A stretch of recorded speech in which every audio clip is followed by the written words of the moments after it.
कश्मीर में नौजवान लड़के क्यों उठा रहे हैं इतनी तेज़ी से हथियार, जानिए पूरी खबर। कुछ सालों के दौरान कश्मीर के युवाओं ने तेज़ी से बंदूक उठाई है और उनमें से कई मुठभेड़ों में मारे गए। सूत्रों के अनुसार 2010 से 2015 के बीच इसमें काफ़ी कमी आई थी, लेकिन 2016 से ये आंकड़े फिर बढ़ते दिखाई दे रहे हैं। 2016 में 88 बागियों ने बंदूक उठाई थी। मीडिया में छपी रिपोर्ट्स के मुताबिक वर्ष 2018 में कश्मीर में 191 नौजवान लड़कों ने हथियार उठाए हैं, जो 2017 के मुकाबले में 65 ज़्यादा थे। 2016 में हिजबुल मुजाहिदीन के कमांडर के मारे जाने के बाद कश्मीर के कई नौजवानों ने हथियार उठाए। पिछले कुछ सालों में देखा गया है कि हथियार उठाने वालों में शामिल होने वाले नौजवानों ने सोशल मीडिया पर अपनी बंदूक वाली तस्वीरों को अपलोड किया। अपने हथियार उठाने के साथ ही अपनी रैंक की भी घोषणा करी है। न्यूज़ एडिटर खुर्शीद वानी ने BBC को अपने एक बयान में बताया है कि पिछले मुख्यमंत्री उमर अब्दुल्ला ने कहा था कि हज़ारों कश्मीरी नौजवान बंदूक उठाने के लिए तैयार हैं, लेकिन उनकी परेशानी यह है कि उनके पास हथियार नहीं है। उनका कहना है, हाल ही में मैंने एक वीडियो देखा जिसमें एक नौजवान बता रहा था कि उसे रोज़ आर्मी के कैंप में बुलाकर परेशान किया जा रहा है, टॉर्चर किया जा रहा है। ये कश्मीर के नौजवानों के लिए अजीब डर और दबाव का माहौल है। उन्हें उनकी शर्तों पर जीने नहीं दिया जा रहा। यही वजह है कि कश्मीर के नौजवान अपनी पढ़ाई लिखाई छोड़कर हथियार उठा रहे हैं। खुर्शीद वानी का कहना है कि कॉलेजों में एडमिशन घट रहे हैं क्योंकि नौजवान एडमिशन लेने को लेकर उदास हैं। उनको उनका कोई फ्यूचर नहीं दिख रहा। खुर्शीद वानी का कहना है, मैंने नौजवानों में गुस्सा देखा है। उन्हें बंदूक उठाने के अलावा कोई रास्ता नहीं सूझ रहा। ये बहुत ही खतरनाक और परेशानी की बात है। इसे सिर्फ सियासी बयानबाजी और नारेबाजी, राष्ट्रवाद के आधार पर नहीं सुलझाया जा सकता। ये बेहद गंभीर मसला है। BBC की सोर्स के मुताबिक 5 अगस्त को जम्मू कश्मीर का आर्टिकल 370 हटाने के कारण केंद्र सरकार ने कश्मीर घाटी में बेहद सख्त पाबंदियां लागू की हैं। वहां के नौजवान ही नहीं, इसका असर वहां की औरतों और बच्चों पर भी पड़ रहा है। गर्भवती औरतों का कहना है, हम बहुत ही मुश्किल से अस्पताल पहुंचते हैं। गाड़ी में मरीज होने के बावजूद हमें जगह जगह रोका जाता है। वहीं एक और मरीज के साथ वाले कहते हैं कि पाबंदियों की वजह से दवाइयां लेना और चेकअप करवाना भी मुश्किल हो गया था। स्कूल बंद होने की वजह से बच्चे भी घरों में कैद हैं। श्रीनगर के खाली गली में तेज़ कदमों से चलती हुई 2 बच्चियां दिखीं जिनके मासूमियत पर मायूसी हावी थी। वे स्कूल नहीं जा पा रही थी, जबकि वो डॉक्टर बनना चाहती हैं। बच्चियां कहती हैं, हड़ताल की वजह से अक्सर स्कूल बंद रहता है। हर जगह आर्मी है, हम खेल भी नहीं पाते। श्रीनगर के GB पंत हॉस्पिटल के बाहर अपनी बेटी को गोद में लिए एक औरत का कहना है कि मैं अपनी बच्ची के लिए अच्छा सोचती हूँ, चाहती हूँ मेरी बच्ची आगे चलकर अच्छा करे, लेकिन अक्सर स्कूल बंद हो जाते हैं और हमारे बच्चों की पढ़ाई रुक जाती है। अभी तो बस हर तरफ आग ही आग नज़र आ रही है। बेहद गुस्से में एक दूसरी औरत ने अपने बयान में कहा है कि 370 आर्टिकल जब हटाया गया था तो अधिकारियों को बता दिया गया था कि वो सामान इकट्ठा कर ले, लेकिन हमें नहीं बताया गया था। हमारे पास खाने पीने को सामान भी ख़त्म हो गया था। हम घरों में मर रहे थे, लेकिन कोई खबर लेने वाला नहीं आया था। उनका कहना है, कश्मीर घाटी में कुछ ठीक नहीं है। जुल्म इतना बढ़ गया है कि बच्चे पेट में ही मर रहे हैं। प्रेग्नेंट औरतें अस्पताल ही नहीं पहुंच पा रही हैं और वो सबसे ज़्यादा नाराज़ मीडिया की उन खबरों से हैं जिसमें कश्मीर घाटी में सब कुछ ठीक होने का दावा किया जाता है। वो कहती हैं, मेरा मन करता है टीवी तोड़ दूँ। सरकार अगर हमसे बात करती, हमारी सुनती, तो हम खुशी खुशी भारत के साथ रहते। कश्मीर के शोपियां ज़िले के रहने वाले खुर्शीद अहमद ने अल जज़ीरा न्यूज़ को अपने बयान में बताया है कि उनका छोटा भाई सज्जाद अहमद बेग, जो कि 23 साल का नौजवान लड़का था, पिछले महीने गर्मियों की दोपहर को भेड़ों के रेवड़ के साथ करीबी जंगलों में अपने घर से निकला, लेकिन वापस कभी घर नहीं लौट पाया। एक हफ्ते बाद एक इंडियन आर्मी ऑफिसर ने खुर्शीद अहमद को खबर दी कि उसका भाई उसके घर से 4 किलोमीटर दूर सौग गाँव में क्रॉस फायरिंग में मारा गया।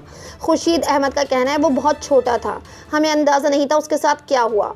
खुर्शीद अहमद ने अल जज़ीरा को अपने बयान में बताया कि हमें शनाख्त के लिए उसके कत्ल के दिन 9:30 बजे लाश दिखाई गई थी। यहाँ इंडियन गवर्नमेंट बागियों की लाशों को कब्जे में लेकर दूर दराज पहाड़ी इलाके में खामोशी से दफन कर देती है, जबकि उनके घर वालों का कहना है कि लाशों पर हमारा हक है। वहीं सज्जाद की छोटी बहन का कहना है कि हमने सज्जाद को न सही से देखा न छुआ। सज्जाद की बहन ने अल जज़ीरा को अपने बयान में बताया कि पिछले महीने सज्जाद का फ़ोन फ़ौज ने उस वक्त छीन लिया था जब वो घर के करीब अपनी गायों के साथ था। फ़ौज ने आकर उसे गायें जमा करने को कहा। जब वो आर्मी कैंप पहुंचा तो उन्होंने उसे पीटा और जुल्म का निशाना बनाया। वो चलने फिरने से परेशान हो गया था, उसकी रानें सूज गई थी। उसे दोबारा कहा गया कि वो उसे जमा करे तो उसने जाने से मना कर दिया। वो बहुत डर गया था। उसका फ़ोन अब भी फ़ौज के पास है, इसलिए मेरे भाई में फ़ौज के खिलाफ गम गुस्सा भर गया। जनवरी से लेकर अब तक कश्मीर में इंडियन फोर्सेस के एक हमले में 116 बागी हलाक हो गए। सज्जाद की बागी ज़िंदगी सिर्फ 7 दिन तक जारी रही। पिछले महीने में हलाक होने वाले नौजवान इस लड़ाई में भर्ती कुछ दिन के ही थे। एक और नौजवान जिसने यूनिवर्सिटी में बिजनेस एडमिनिस्ट्रेशन में PhD में एडमिशन लिया था, वो एक ट्रेनिंग ट्रिप से गायब हो गया। कहा जा रहा है कि वो भी दहशतगर्दों में शामिल हो गया। कश्मीर के director general of police Dilbag का कहना है कि पिछले 2 हफ्तों में तकरीबन 22 आतंकवादी मारे गए और इन आंकड़ों के हिसाब से जून में तकरीबन 42 बागी मारे गए। पिछले 2 महीने में 2 फौजी भी मारे गए और साथ ही 3 शहरी भी हलाक हुए। उनमें एक 12 साल का बच्चा भी था। बुधवार को एक तस्वीर सामने आई जिसमें एक 65 साल के नागरिक पर एक छोटा बच्चा बैठा हुआ था, जिसमें कहा जा रहा है कि आतंकवादी हमले में वो आदमी मारा गया है। सज्जाद की तरह कितने लोग दहशतगर्दों में शामिल हो रहे हैं क्योंकि वो अपने परिवार के पीछे रह जाते हैं। आंकड़ों के मुताबिक पिछले साल 139 नौजवान इस बगावत में शामिल हुए हैं। सूत्रों के मुताबिक देखा गया है कि 2014 से जब से नरेंद्र मोदी की सरकार आई है, डाटा शो कर रहा है कि नौजवान लड़कों ने इन सालों में तेजी से हथियार और बंदूकों का सहारा लिया है। कश्मीर में इंटरनेट शटडाउन लगाया हुआ था जो फरवरी में हटाया गया है, लेकिन कश्मीर अब भी इस तेज रफ्तार इंटरनेट से महरूम है। सरकार ने अपने फैसले के बारे में बात करते हुए कहा है कि इंटरनेट सरकार के खिलाफ प्रदर्शन करने के लिए इस्तेमाल किया जाएगा। जफर जो न्यूज़ वेबसाइट डिस्पैच के एडिटर हैं, उनका कहना है जो डोमिसाइल नियम लागू किया गया है उसने कश्मीर की आवाम बहुत हरासा है।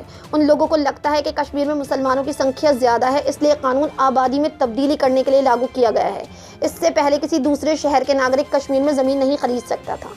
जफर का कहना है इस कानून के लागू करने से कश्मीर में और बुरे हालात पैदा हो रहे हैं। पिछले साल सिक्योरिटी लॉकडाउन की वजह से यहाँ की अहम पैदावार सेब को भी तबाह कर दिया गया था और इस साल कोरोना वायरस की पाबंदियों की वजह से पैदावार खत्म हो गई। वहीं करीब के गांव बखंदर में 25 साल का साहिल अपने घर वालों के साथ अगस्त 2018 तक रहता था। 2 साल से ना तो उन लोगों ने उसे देखा, ना ही कोई राब्ता रहा। उसके परिवार वालों ने भी अल जजीरा को अपने बयान में बताया कि साहिल मलिक भी सज्जाद के साथ ही हलाक हुआ था, लेकिन उन्होंने उसकी लाश तक न देखी, ना ही किसी ने उन्हें खबर करी। उसको भी खामोशी से दफन कर दिया गया। साहिल मलिक की मां हावला बेगम का कहना है जब उनका बेटा दहशतगर्दों में शामिल हुआ तो पिछले 2 साल से उन्हें सिक्योरिटी फोर्स ने खौफ में मुब्तला कर रखा था। उनका कहना है आए दिन हमारे घर पर छापा मारा जाता, हम महीनों ठीक से सो नहीं सकते थे। उनका कहना है कि सिक्योरिटी फोर्स वालों ने पिछले 23 महीनों से हमारी ज़िंदगी मुश्किल बना रखी थी। उन्होंने मेरे छोटे बेटे को भी पिटाई करी जिसकी उम्र 18 साल थी। एक बार सर्दियों में मुझे रात भर नंगे पांव बांधे रखा। ये हमारे लिए सज़ा थी ताकि वो हथियार डाल दे, लेकिन हमें तो उसके बारे में कोई जानकारी नहीं थी। मैं इन अफसरों से रात भर यही इल्तिजा करती रही कि इनकी भी मुझ जैसी माएँ होंगी, लेकिन उनको मुझ पर रहम ना आया। हम सबको उस दिन दम घुटने का एहसास हुआ। अल जजीरा न्यूज़ ने जब आईजीपी कुमार से सिक्योरिटी फोर्स के जरिए इस तरह घर वालों को टॉर्चर करने के बारे में पूछा तो उन्होंने कहा कि उनको घर वालों की तरफ से ऐसी कोई शिकायत नहीं मिली, लेकिन सोशल मीडिया की तरफ से ऐसी शिकायतें मिल रही हैं। उनका कहना है हम अभी इसका जायजा लेंगे। वहीं सिक्योरिटी के माहिर एग्जीक्यूटिव डायरेक्टर अजय सानी का कहना है कि बागी कमांडर बुरहान बानी के कत्ल के बाद कश्मीरी नौजवानों की हथियार उठाने वालों में तादाद काफ़ी बड़ी है, क्योंकि उन्हें सियासी हल की कोई उम्मीद नज़र नहीं आ रही। पाकिस्तान के बीच डिफेक्टिव इंडिया बॉर्डर पर गोलाबारी जो काफ़ी हद तक नीचे आई थी उसमें भी तेज़ी से बढ़ोतरी हुई है, क्योंकि मोदी ने कश्मीर पॉलिसी में तब्दीली की है। सरकारी आंकड़ों से पता चलता है कि पिछले कुछ सालों में दहशतगर्द, आम नागरिक और इंडियन सिक्योरिटी फोर्सेस के हलाक जैसी घटनाओं में भी बढ़ोतरी हुई है। उनका कहना है कि कश्मीरी लगातार सियासी बेरोजगारी और पिछड़ी हुई ज़िंदगी का दर्द झेल रहे हैं। साहनी ने अपने शब्दों में कहा है कि नई दिल्ली से राजनीति की शुरुआत की गई है। खबरों के बारे में अपनी राय कमेंट सेक्शन में ज़रूर दें। हमारे चैनल को सब्सक्राइब करें, बेल आइकन प्रेस करें ताकि हर खबर आप तक जल्द से जल्द पहुंचे।